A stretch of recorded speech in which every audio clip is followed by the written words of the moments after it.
Howdy there, nature fans. Sherry and I are out today. We're out on Long Park Road one last time.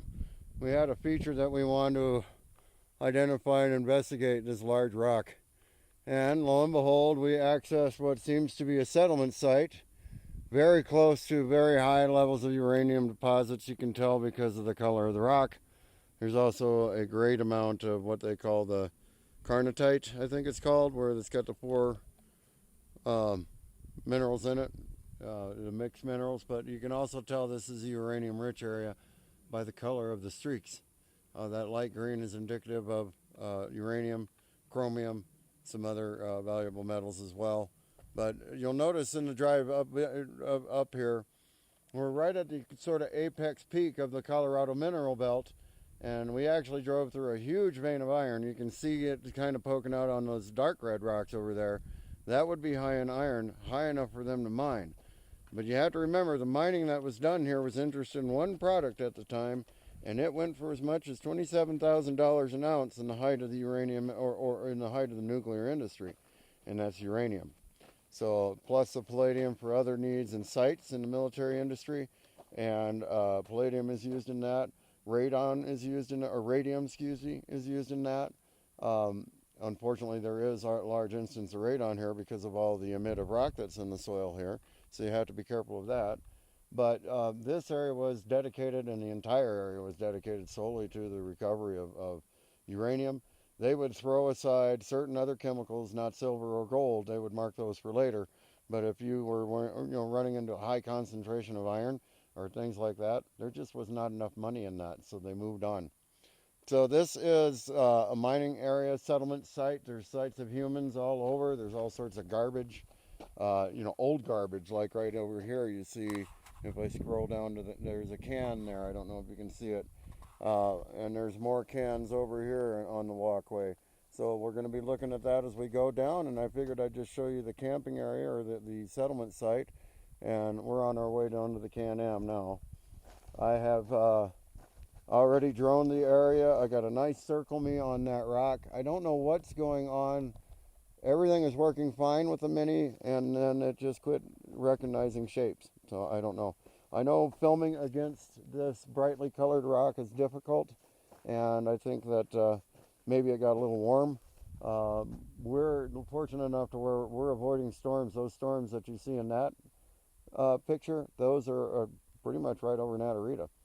So we're out of the rain today, and but you see why they settled here. It's a nice graded area, and it looks like they put some forethought into the road. But you got to remember, this mine probably existed anywhere from 70 to 100 years ago. So I'll cut this short for now, and Sherry and I are going to make our way closer to the Can-Am, and which is down there, believe it or not, and we'll talk to you in a bit. Peace.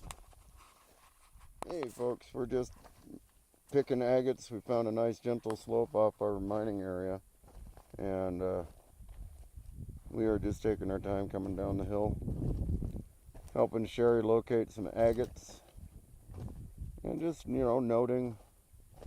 I found where they had it fenced off. The fence is now decayed and gone. You can tell where their crushed gravel is washing away over time. And I believe this if this isn't hunting magic, the draw before was. I'm not out here hunting draws today. I got to get Leachy in place to help me with that. And but this is just a good review of it appears to be where they had a settlement.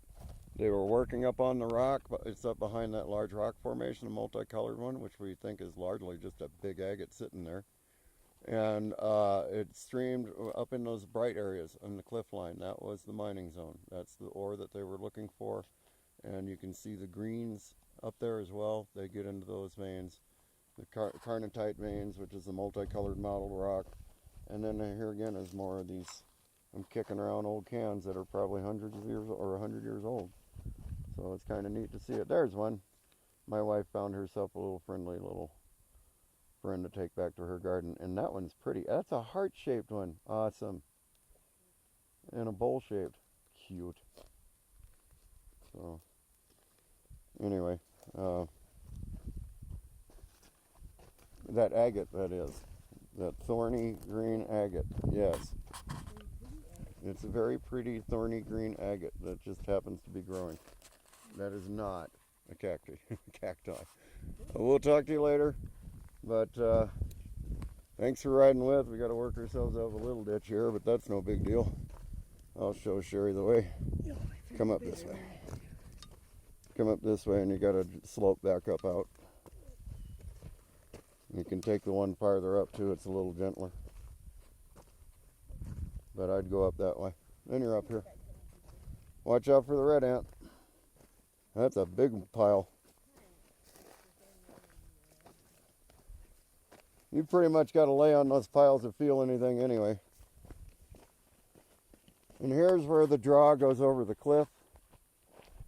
About a half mile down on that apex of the corners is where Sergeant Cruttenden's, and I hope I'm not butchering his name, where his memorial is at. And we're going to head up into the upper plain that we saw on some of the peaks in yesterday's videos. We're going to start looking at, I'm going to go up and film some old mines that I know that are up there. And these are surface mines, drop mines.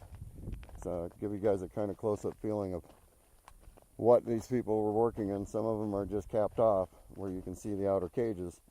And but you know, and there are others that are still. This industry has viewed this as we are waiting for quite some time, and if uranium ever comes back into play, a whole new generation of trash and human debris will be brought up here. We'll talk to you later. Thanks for watching, and there's the lovely spyder. Peace.